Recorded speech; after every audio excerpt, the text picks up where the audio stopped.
Why are only gods holding this object? Humans receive it, they never carry it. Museums call it a symbol of life. But you do not carry a picture of water, you carry a canteen. What if the Ankh was not a symbol at all, but a tool? What if we looked at it as an engineer, not a priest? Today we are going to do exactly that. And what we find may change how you see the entire collapse of ancient Egypt. Let's start with what we actually know. The Ankh appears in thousands of reliefs across Egyptian civilization. Mainstream Egyptology tells us it symbolizes eternal life, the union of heaven and earth, the cycle of death and rebirth. Beautiful words, but try to extract a single concrete meaning from any of them. To be fair, mainstream Egyptology has done extraordinary work. Scholars like Jan Assmann and Eric Hornung have spent decades mapping the Ankh's appearances across tomb paintings, temple walls, and funerary texts. Their consensus that the Ankh represents life and divine power is well supported by textual evidence. But even Assmann acknowledged that the Ankh's origin remains, quote, one of the unsolved problems of Egyptology. That gap is where our investigation begins. Here is the standard academic interpretation. The oval loop represents the sun disk and the cycle of time. The horizontal bar represents the earthly plane of existence. The vertical bar connects Earth to the underworld. Sounds poetic until you realize it tells us very little in practical terms. Think about it. The Egyptian sun disk is round, perfectly circular in every other depiction. The Ankh loop is elongated, oval. That alone breaks the sun symbol theory. And why would a pharaoh wave around a model of the cosmos at every public occasion? Now look at how every monarchy in history displays power. European kings hold two things: a scepter, which is a weapon, a club, the power to punish, and an orb, representing the kingdom they rule. Egyptian pharaohs also carry a flail, clearly a weapon. So what is the second object? Stay with me here. This is where it gets interesting. In European tradition, the orb represents the globe, the land the king rules. It is a practical symbol with a clear meaning. In Egypt, that second object is the Ankh, and since no one can explain its practical meaning, we default to it must be religious. But what if we are wrong? Let's follow an entirely different thread. The Greek historian Herodotus described Egypt not as the flat desert we see today, but as a narrow, lush valley between two mountain chains, a gorge stretching over 500 kilometers south. At the northern end, the Nile spread out into a massive fortified delta. At the southern end, the mountains closed into a wall with a single narrow passage. Now look at a map drawn from Herodotus' descriptions. The 1482 map by Francesco Berlinghieri. The Nile Valley between two mountain ranges, a large island at the delta entrance with fortified citadels, and then the long narrow gorge leading south. Now rotate that map 90 degrees. Do you see it? The Ankh is a map. The vertical bar is the gorge, the long defended passage through the mountains. The crossbar is the line of citadels guarding the entrance, and the loop, that is the fortified island at the delta, the last line of defense before you could enter the kingdom. Let that sink in for a moment. The Ankh might not have been a symbol of life in some vague, mystical sense. It may have been literally the key to the kingdom, the key to a 500-kilometer gorge that made Egypt impenetrable for 3,000 years. And in the reliefs, gods hand this key to pharaohs. Think about that. But the geographic interpretation is only the first layer, because in many reliefs the gods are not handing the Ankh to anyone, they are pointing it. Specifically, they are pointing the loop end directly at the person's face, at the nose and mouth. And the Egyptian texts describe exactly what is happening. The god is giving the breath of life. This is the detail that changes everything. In relief after relief, across temples separated by hundreds of kilometers and centuries of time, the same scene repeats. A god holds the Ankh by its vertical bar and extends the loop toward a human's nose and mouth. The accompanying text says, giving the breath of life. Scholars say this is metaphorical. But what if it was literal? E.A. Wallis Budge, former keeper of Egyptian antiquities at the British Museum, catalogued over 40 distinct relief scenes showing gods extending the Ankh toward human faces. He translated the accompanying hieroglyphs consistently as I give thee life, stability, and dominion. Even in his conservative reading, the Ankh was not passive decoration. It was an instrument of transfer. Something was being given through it. If you hold the Ankh by its vertical bar and point the loop at someone's face, you are holding it exactly the way you would hold a device that delivers something to the airways. The loop creates a natural aperture, an opening that could focus or direct a flow of air, energy, or some substance we do not yet understand. Now ask yourself, why do humans never carry the Ankh independently in Egyptian art? Pharaohs receive it. Priests display it, but only gods wield it. Only gods point it at people's faces. If it were merely a symbol, anyone could hold it. But if it were a device that only the gods knew how to operate, this restriction makes perfect sense. Now here is where the story takes a turn. Consider the modern parallel. Imagine showing a stethoscope to someone from the year 800. They would have no idea what it does. They would see a strange loop, a tube, two earpieces. They would probably call it a sacred amulet. That is exactly how we treat the Ankh. There is a universal excuse that both mystics and academics share when they cannot explain Egyptian technology. They say, ancient Egyptians were primitive and superstitious, but look at what they built. We still cannot replicate the precision of the Great Pyramid. We cannot recreate their thinnest basalt vases. The people who were primitive outperform us in stone engineering to this day. So if they were not primitive, if they were, in fact, more technically advanced than us in specific domains, then maybe the objects in their reliefs were also more advanced than we assume. Maybe the Ankh was not a cross with a loop. Maybe it was a piece of equipment. Now we need to address the elephant in the room. Who were these gods? In conventional Egyptology, the gods are mythology, stories ancient people told to explain nature. But the channel Epoca Nedoveria spent years building a different case, that the beings Egyptians called gods were a real, physically present, advanced civilization, not supernatural, technological. I know, that is a big claim, but look at what comes next. The evidence trail goes like this. Egyptian texts describe gods who physically lived among humans, ruled cities, waged wars, and used devices humans could not replicate. Greek texts describe the same. Hindu texts describe the same. Hindu texts describe the same. Chinese imperial records describe the same. Every major ancient civilization independently records a period when fairs. According to Herodotus, Egyptian gods gave humans their own names, not the other way around. Greek gods didn't adopt Egyptian names. Egyptian gods already had Greek names. Herodotus says this explicitly. The names were identical, not similar, not equivalent, identical. Herodotus was clear. The Egyptians did not borrow gods from Greece. Greece borrowed its gods from Egypt. And those gods bore names like Heracles and Apollo long before any Greek ever set foot in the Nile Valley. This is not alternative history. This is Herodotus, the father of history himself.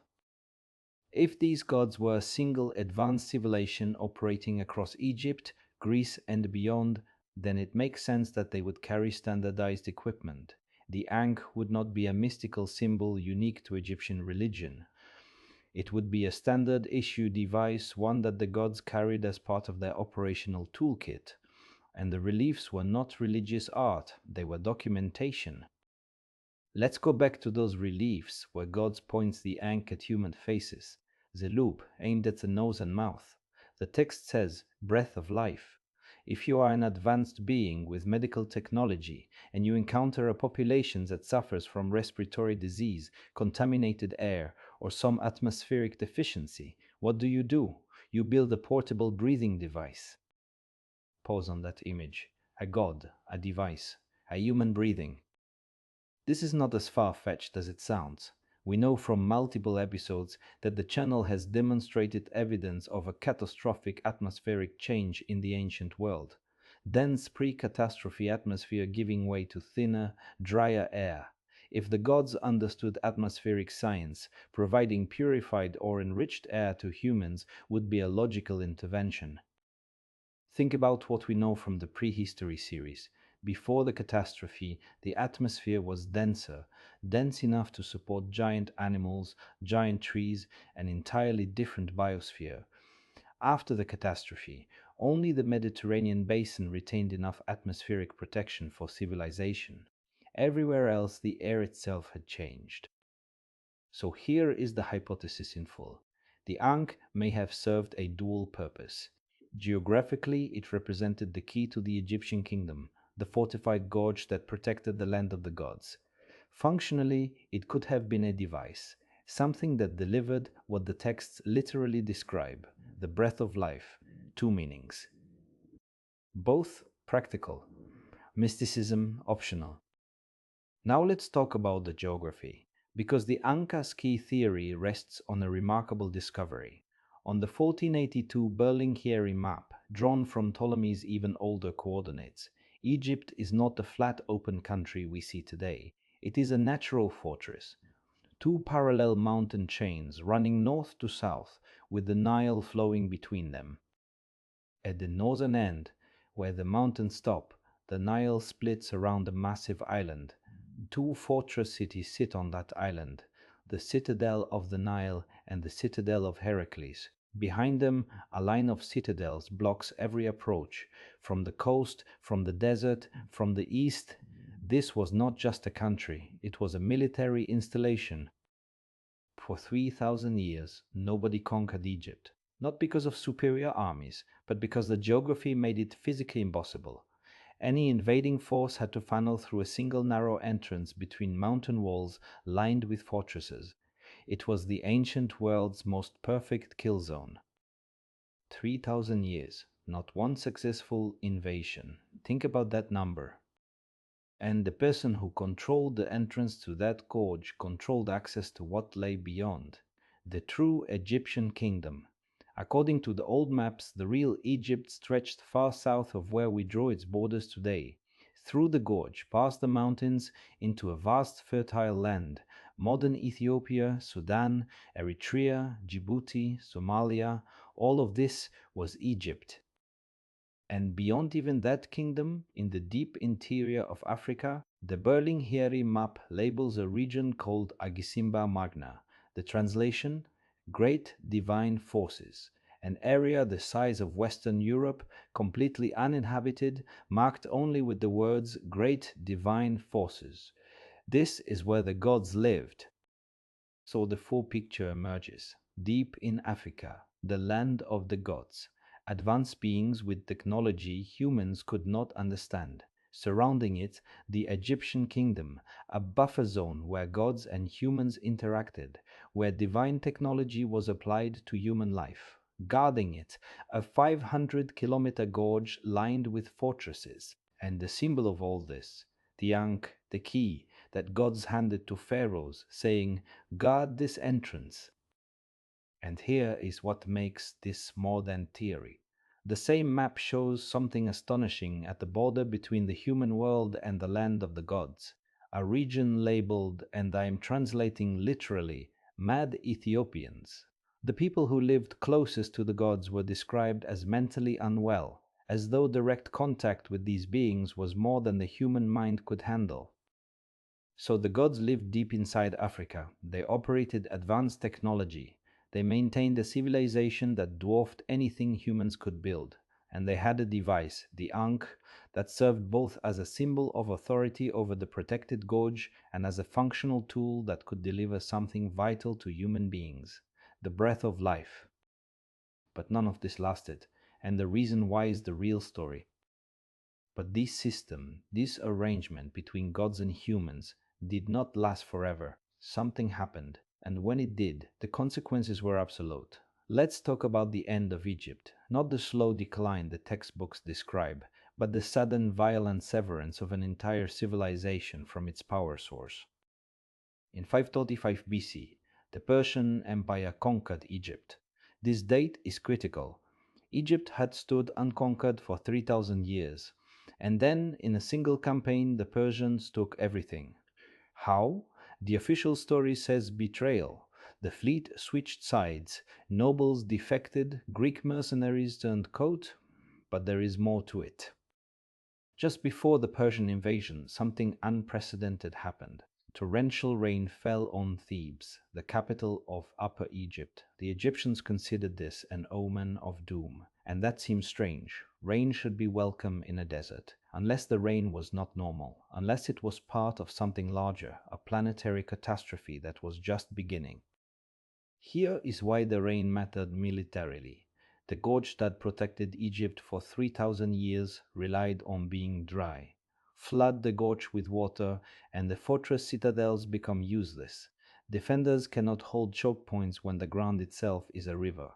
The rain forced the entire Egyptian army out of the gorge and onto the flat coastal plain at Pelusium, and on flat ground Persia's numerical advantage became decisive. After the battle, the Persian king Cambyses tried to push further south toward the land of the gods. He sent 50,000 soldiers. They never arrived. The entire army was swallowed by sand, buried alive in the desert. Herodotus records that the mounds of their bones were still visible 600 years later. 50,000 soldiers gone, no trace except bones in sand. The sand did not just bury armies, it buried cities, it buried the mountain gorge, it buried the fertile valley.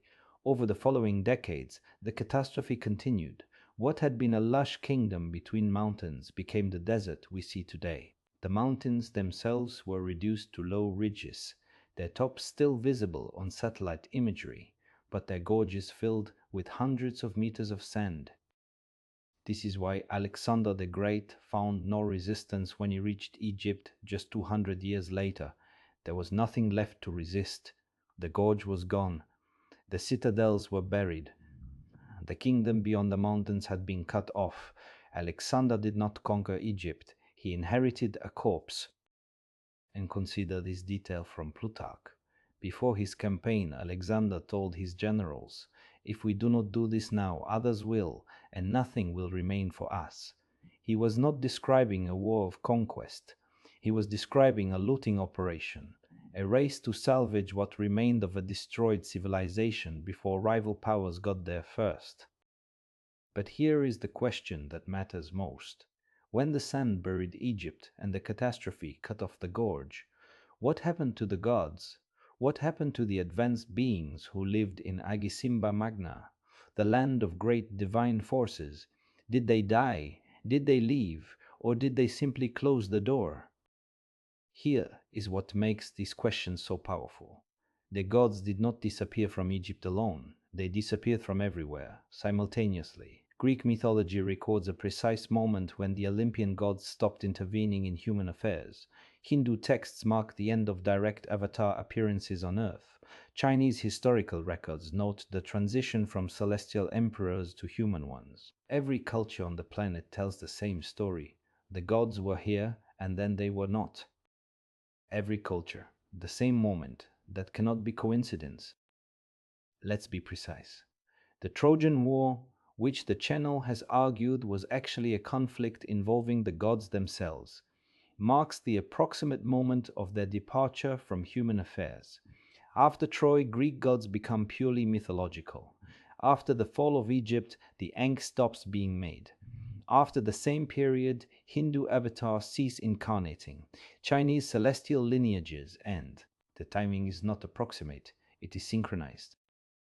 The Channel calls this the Terminator line, the moment in history when divine intervention stops across every culture simultaneously. If the gods were mythology invented independently by each civilization, the probability of all mythologies ending at the same moment is essentially zero. But if the gods were a single real civilization operating globally, then a single event could explain why they all vanished at once. And when the gods left, they took their technology with them, including whatever the Ankh actually was. After the Persian conquest, no new Ankhs are made with the original craftsmanship. The symbol persists in decorative art, but the object itself, the thing that gods pointed at human faces, vanishes from the record. This is the pattern of a civilization that did not decline. It was cut off. Imagine unplugging a city from its power grid. The buildings are still there, the roads still exist, the people still live, but everything that depended on electricity, gone, instantly. That is what happened to Egypt.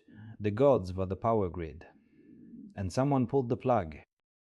Consider the evidence chain.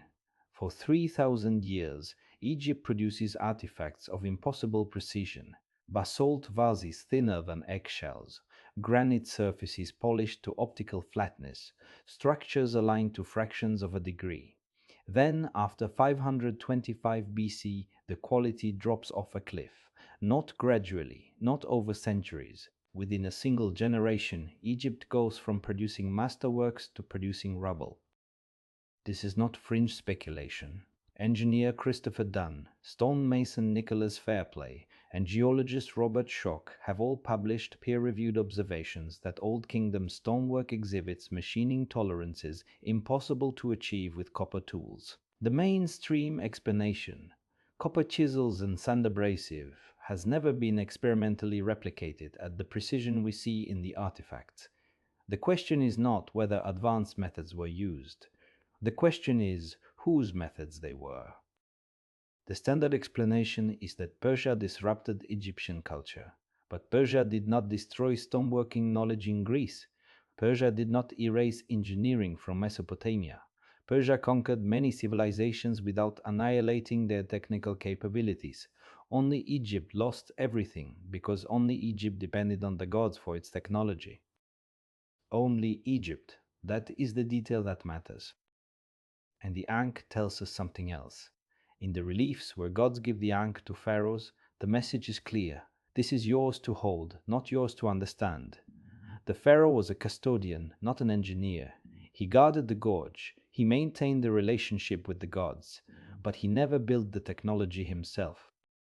So when the gods departed, the pharaoh was left holding an object he could not make, could not repair, and eventually could not even understand. Within a few generations, the Ankh became what it remains today, a mysterious cross with a loop, a religious symbol, an enigma.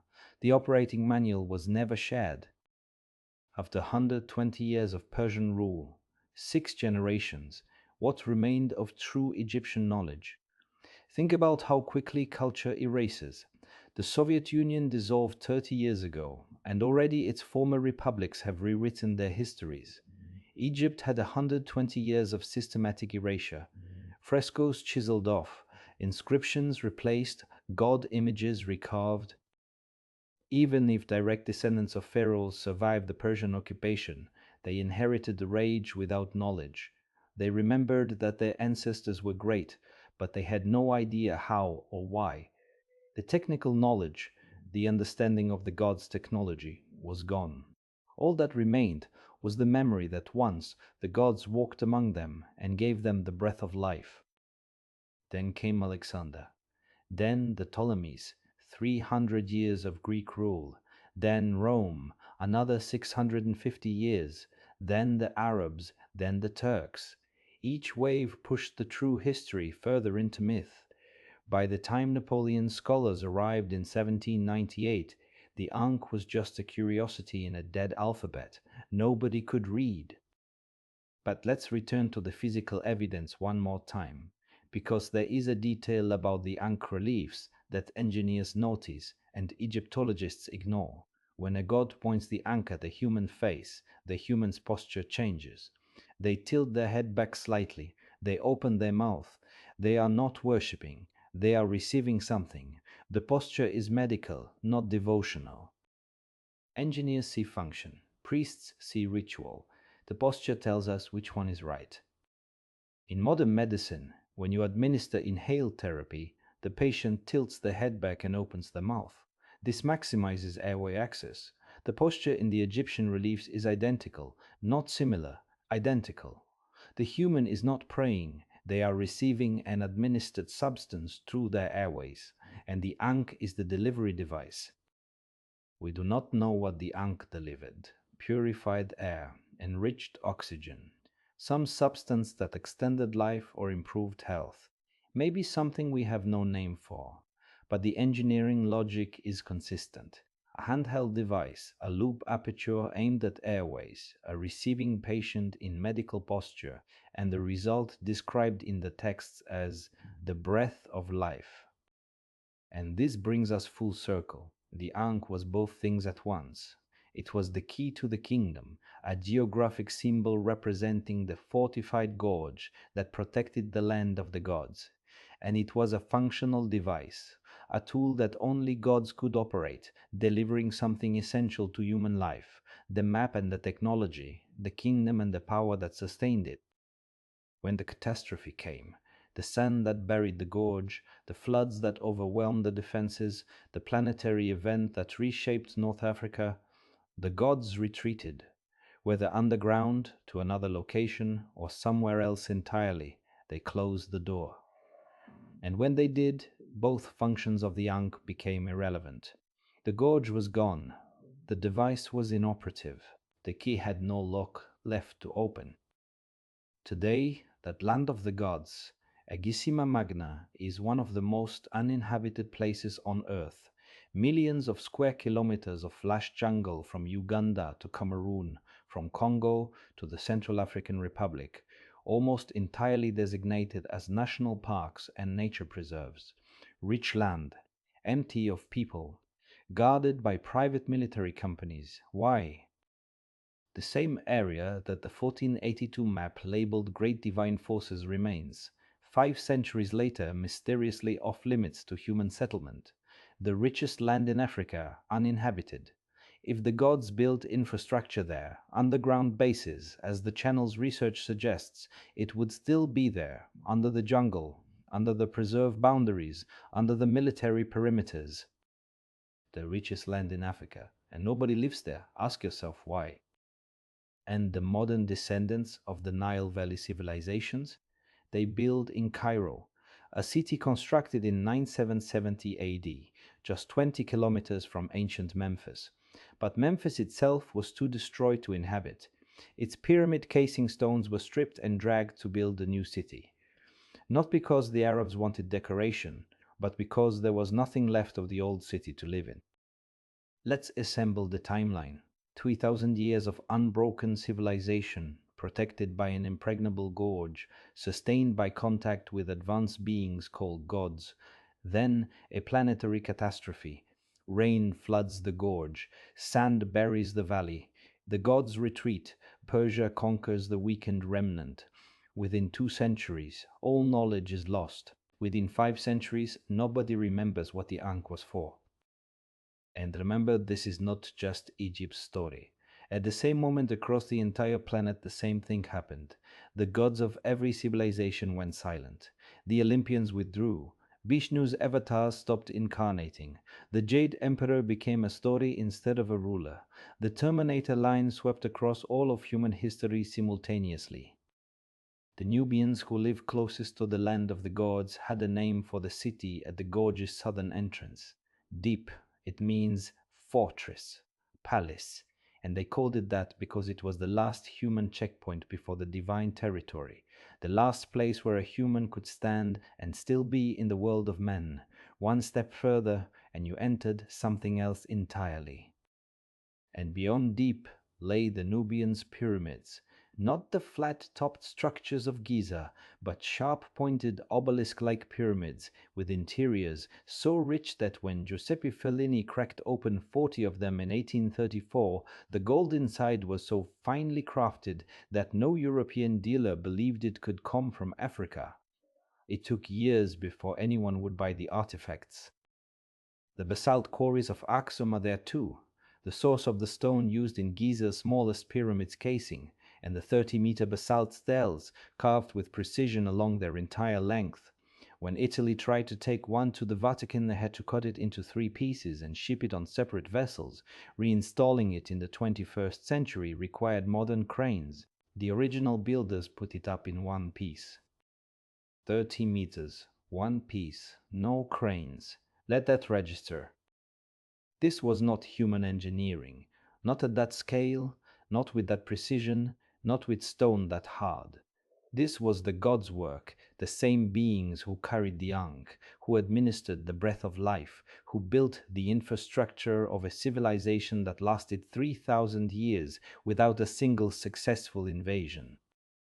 And when those gods left, they took everything that mattered, the knowledge of stoneworking, the secret of the Ankh, the ability to raise 30-meter basalt pillars, the technology behind structures we still cannot explain. All of it vanished in a single historical moment, not eroded by time, severed, like a cable being cut.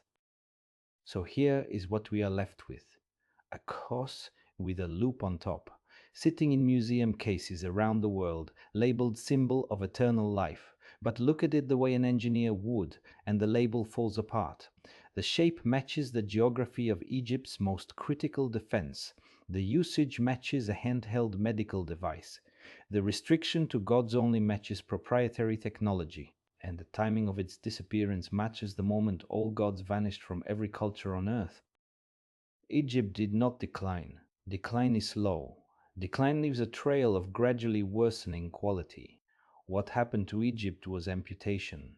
The power source was removed, the teachers departed, the technology was taken, and an entire civilization, the greatest builder civilization in human history, was left standing in the desert, holding an object it could no longer understand, guarding a gorge that no longer existed.